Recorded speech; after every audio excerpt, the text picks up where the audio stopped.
दशकों से ये विवादों में आप रहे फूल का अगर सुपरटेक देखना चाहते हो ट्विन तो वो आज टावर हमने कवर किया का है। ध्वस्तीकरण की तारीख बहुत ज़्यादा नज़दीक आ गई है और ये 28 अगस्त को बहुत जल्दी गिराने का जो तैयारियां हैं वो पूरी कर ली गई हैं और 28 अगस्त को किस तरीके से वो गिराया जाएगा और क्या इसकी वजह रही उसके बारे में हम जानेंगे। हमारे साथ RWA अध्यक्ष उदयभान सिंह जी तेवतिया जी हैं, उनसे बात करेंगे। सर, इसके बारे में सबसे पहले आपसे ये जानना चाहूँगा कि जो इतनी बड़ी बिल्डिंग है ट्विन टावर, वो एक दिन में या फिर एक महीने में तो बन के नहीं खड़ी हुई, इसके पीछे क्या कारण रहे और फिर आपने कैसे जीत हासिल की, उसके बारे में थोड़ा सा बताओ। ये टावर 2009 से बनने शुरू हुए थे। उसी टाइम हमारे कुछ लोगों ने ऑब्जेक्ट किया था और सुपरटेक से पूछा था कि ये क्या बन रहा है, हमें मालूम नहीं है। लेकिन उन्होंने उनको बोला कि ये आपके प्रोजेक्ट नहीं है, आपके प्रोजेक्ट में नहीं है, आप ये सेपरेट प्लॉट हमने खरीदा है और सेपरेट ही ये प्रोजेक्ट बन रहा है, इसलिए आपको चिंता करने की ज़रूरत नहीं है। ये वो इन्फॉर्मेशन गलत थी। जब हम 2011 में आए तो हमने देखा कि ये 5-6 स्टोरी तक बन चुकी थी। तो हमने कहा कि भाई इसका कोई लेआउट प्लान होना चाहिए कि कितनी स्टोरी बनेगी, कितनी नहीं बनेगी, क्या बाई लॉज हैं। तो इन्होंने सुपरटेक ने और नोएडा अथॉरिटी से जब अप्रोच किया गया था, इन लोगों ने मना कर दिया और फिर हमको भी यही जवाब दिया कि ये सेपरेट प्रोजेक्ट है, सेपरेट प्लॉट्स पर है, इसलिए you don't have to worry. लेकिन हम उससे सेटिस्फाइड नहीं थे। हमने पुलिस को रिपोर्ट किया, पुलिस ने इन्वेस्टिगेशन किया और ये पाया गया ये सेपरेट प्लॉट नहीं है और सेपरेट प्रोजेक्ट नहीं है। लेकिन उस पुलिस की रिपोर्ट, जो हालांकि कॉपी हमारे पास में है, लेकिन वो उसको दबा दिया गया, उसके कोई एक्शन नहीं लिया गया। जब हम नोएडा अथॉरिटी के पास गए कि हमें लेआउट प्लान दीजिए, इसका क्या क्या नहीं है, तो उन्होंने हमें देने से मना कर दिया। वो गलत था, क्योंकि लेआउट प्लान जो है, जहाँ बिल्डिंग बन रही है वहाँ पर डिस्प्ले होना चाहिए उनके खुद के ऑर्डर से। तो फिर पता लग गया कि ये इन दोनों में सांठ-गांठ है, वो एक दूसरे के नहीं मिलेंगे। ऐसे ही बहुत कम से कम 10 बार, 20 बार, 50 बार हम लोग विजिट करते रहे, 1 साल 1.5 साल। तो फिर हमने कहा कि ये यहाँ से मामला नहीं सुलझेगा, तो हमने हाई कोर्ट जाने का फैसला किया। कुछ लोगों से बात की तो उन्होंने कहा कि हाई कोर्ट चले जाइए। तो पैसा कलेक्ट किया लोगों से, थोड़ा थोड़ा पैसा कलेक्ट किया शुरुआत में, और हम हाई कोर्ट गए। 1.5 साल के अंदर इन्होंने 13 स्टोरी से बना दिया, 32 स्टोरी बना दी। मत कर। तो 2014 में इसका जजमेंट आया कि ये इलीगल है। जो हमने पॉइंट्स लिए थे, जो वायलेशंस के थे, बाई लॉज के जो वायलेशंस किए थे नोएडा अथॉरिटी से मिल करके, वही जो हमने पॉइंट किए थे वही उन्होंने बिल्कुल एक्सेप्ट हुए कि ये वायलेशंस बन रही है, ये इलीगल हैं और बाई लॉज के खिलाफ है। वो कौन से पॉइंट थे जिन पे आपने जो है? हाँ, एक तो जो डिस्टेंस बिटवीन द 2 टावर्स, जो टावर्स के बीच में जो डिस्टेंस छोड़ा जाता है, वो हाइट के ऊपर डिपेंड करता है, कितनी ऊंची वो दो टावर्स ऊंची हैं। तो उसमें उसके हिसाब से 2006 और 10 तक के रूल के हिसाब से जितनी हाइट ये बना रहे थे, जो प्लान किया था, उसके अंदर बीच में 36 मीटर होना चाहिए था। और 2010 एक्ट में जो संशोधन आया, उसमें भी मिनिमम 16 मीटर होना चाहिए था, जबकि मीटर उसके डिस्टेंस के बीच में केवल 9 मीटर है। दूसरा, जो नया कुछ बनाना है उसी प्रोजेक्ट के अंदर, तो जो पुराने रेजिडेंट्स रह रहे हैं उनसे सबसे कंसेंट रहना चाहिए था, वो कंसेंट नहीं लिया गया। तीसरा, ये सेपरेट जो झूठ बोलकर हम बताया था कि सेपरेट प्लॉट है और सेपरेट प्रोजेक्ट है, वो नहीं था।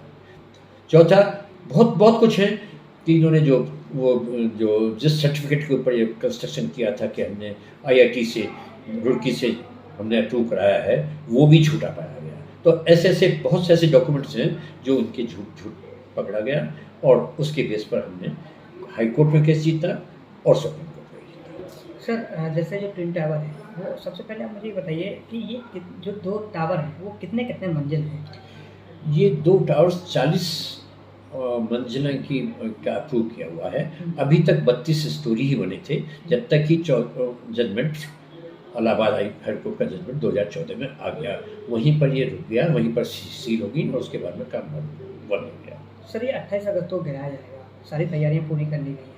आपकी सोसाइटी में एमराल्ड कोर्ट में जो बहुत ज़्यादा नज़दीक है, वो कितने परिवार हैं, और जो परिवार का आरोप है, जहाँ तक हमारे इनपुट कहते हैं कि उनको ज़्यादा नुकसान होगा, तो घर के शीशे हैं वो शायद हो सकता है कि वो टूट जाएँ और उनके सामान को भी शायद चोट आई। तो उस चीज़ को लेके किस तरीके से सुरक्षा दृष्टि रखी गई है? क्योंकि उनका ये भी आरोप है कि फ्लैट का तो इंश्योरेंस हो गया, लेकिन हमारे सामान अगर उसमें कुछ टूटेगा या बिगड़ेगा, उसका क्या? देखिए, उनके ग्लासेस का मेनली ग्लासेस टूटने वाले हैं, तो ग्लासेस अगर टूटेंगे तो उनको रिप्लेस करने के लिए एडिफिस ने कॉन्ट्रैक्टर लगा दिया गया है। तो ग्लासेस, जहाँ तक सामान का सवाल है, सामान नहीं टूटेगा। सब उनको रिक्वेस्ट कर दिया गया है, अगर दीवार पर कोई टीवी है, कोई आरओ है, कोई और फोटोज़ हैं, वो उनको उतार करके नीचे ग्राउंड पर रख दिया जाए। तो ये उनको एक एडवाइजरी दे दिया गया है। सर, अथॉरिटी से आपकी बात हुई है, उसके बाद जो रेजिडेंट्स हैं यहाँ पे, उस दिन आपने कहाँ पे इन लोगों को जगह दी है रहने के लिए, या फिर किस तरीके से आप जो है उनको मैनेज? अथॉरिटी की तरफ से कोई जगह नहीं दी गई है। बोला गया कि हर आदमी अपना अरेंजमेंट करेगा। 28 तारीख की सुबह 7 बजे से शाम के 4-5 बजे तक अब वो अपने अपने इंतजाम बनाएंगे, लेकिन आरडब्ल्यू ने अपने रिसोर्स के हिसाब से जो बराबर की सोसाइटीज़ हैं, उन 2-3 से रिक्वेस्ट किया है कि वो अपना क्लब दे दें, जिससे कि कुछ लोग वहाँ बैठ करके अपना टाइम बिता लें, और वो साइट भी हमने आपकी जैसे कि वो टीवी भी देखते रहे कि किस तरह से गिर रहा है, किस तरह से नहीं गिर रहा है। सर, जैसे कि एडिफिस से आपसे लगातार बात हो रही होगी, इसमें कितना मलबा निकलेगा, और उस मलबे को हटाने के लिए किस तरीके से आपका क्या इनपुट कहता है उससे? देखो, मलबे हटाने के लिए तो 3 महीने उन्होंने मांगे हैं, और it is going to be herculean task. उसके लिए हमें भी मालूम नहीं है कि परेशानी, जैसे वो कहा जो 3 या 4 टावर जो उसके बिल्कुल नज़दीक लगे हुए हैं, उनके रेजिडेंट्स को बहुत ही परेशानी है। आज 6 महीने से झेल रहे हैं और आगे 3 महीने भी झेलेंगे। तो इसलिए जहाँ तक मलबे का सवाल है, वो 3 महीने वो बोलते हैं कि 3 महीने लगेगा इसको हटाने के लिए। तो ये इसके ऊपर मैं ज़्यादा नहीं बता सकता, क्योंकि सर ये क्वेश्चन मेरा इसलिए भी था क्योंकि जो आपका आरोप है नोएडा अथॉरिटी और प्लस बिल्डर की बिल्ली भगत से जो इतना बड़ा टावर खड़ा हो गया, आने वाले जो जैसे ये गिरेगा उसके बाद जो मलबा वहाँ पे होगा, कैसे आप श्योर हैं उस चीज़ को लेके कि ये परेशानियाँ 3 महीने में सॉल्व हो जाएंगी, या फिर रेजिडेंट्स इस बात को मान लें? हाँ नहीं, वो उनको मालूम है 3 महीने में सॉल्व हो जाएंगी, लेकिन 3 महीने भी रहना बड़ा मुश्किल है। वो एक साल से ज़्यादा हो गया है उनको, और 7-8 साल से उन्होंने वो झेला है कि ना उनके पास हवा थी, ना उनके पास लाइट था। दिन में भी वो अपनी सब लाइटर ऑन करके ही घर में रहा करते थे, तो वो बुरा हाल है। तो अब इसमें तो अथॉरिटी, सरकार और बिल्डर ये ही जिम्मेवार है। हम लोगों ने तो वर्क किया है, वो भी they are also part of the RW. हम तो यहाँ आरडब्ल्यू के जो रहे हैं वो उनके रैप हैं, और उनके लिए जितना भी वेलफेयर हो सकता है वो देख रहे हैं। हमारे साथ थे वैभव सिंह तेवतिया जी, और उनसे हमने बात की तो उनका कहना है कि कई सालों से परेशानियां झेल रहे हैं रेजिडेंट। उसके साथ आने वाले 3 महीने तक जब ये टावर गिरेगा उसका जो मलबा होगा उससे और परेशानियां बढ़ सकती हैं। हम मौजूद हैं ट्विन टावर, जो 28 अगस्त को इसका ध्वस्तीकरण होना है। आप देख सकते हैं कि ये 32 मंजिला इमारत है, जिसका 28 अगस्त को ध्वस्तीकरण के लिए एडिफिस जो कंपनी है उसने और स्थानीय प्रशासन ने पूरी तरीके से तैयारियां कर ली हैं। साथ ही आप देख सकते हैं कि किस तरीके से पास के जो नज़दीक के टावर हैं उनको किस तरीके से ढका गया है। हमने इस बारे में आरडब्ल्यू के जो अध्यक्ष हैं उनसे बात की, तो उनका कहना है कि हमने जो यहाँ के रेजिडेंट्स हैं, जो पास के रेजिडेंट्स हैं, उनका हमने इंश्योरेंस करा दिया है सुपरटेक की तरफ से। बाद बाकी जो उनके घर के शीशे हैं या फिर कोई सामान है उनका जो टूटता है, तो अंदाज़ा है कि सामान तो नहीं टूटेगा, लेकिन जो घर के शीशे टूटेंगे उनको दोबारा से लगवा दिया जाएगा। साथ ही उन्होंने एक खास बात कही थी कि उन्होंने जो केस जीता था इस ट्विन टावर को लेके, वो 3 सबसे बड़े कारण थे। उसमें जो 3 बड़े कारण उन्होंने बताए थे, उनका कहना था कि सबसे पहले जो इतनी ऊंची बिल्डिंग है और दूसरा जो नज़दीकी सोसाइटी है उसके बीच में बहुत कम गैप होना। दूसरा कारण उन्होंने बताया कि हमसे उन्होंने कोई डिस्कस नहीं किया गया था। तीसरा कारण उन्होंने ये बताया था कि इसमें फायर सेफ्टी जो नहीं थी। साथ ही जो मिली भगत है नोएडा अथॉरिटी की, वो भी उनकी एक बड़ी वजह बताई गई थी। आप देख सकते हैं कि मेरे पीछे जो टावर है ये 28 अगस्त को पूरी तरीके से ध्वस्त कर दिया जाएगा।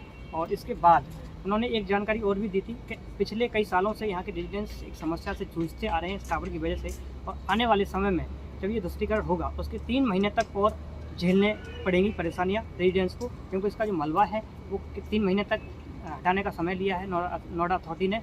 तो देखते हैं अब इसकी समस्या कब तक झेलते हैं और कब तक इससे निजात पाते हैं रेजिडेंट्स यहाँ के। मैं Sumit Rajput, tri city today, Noida.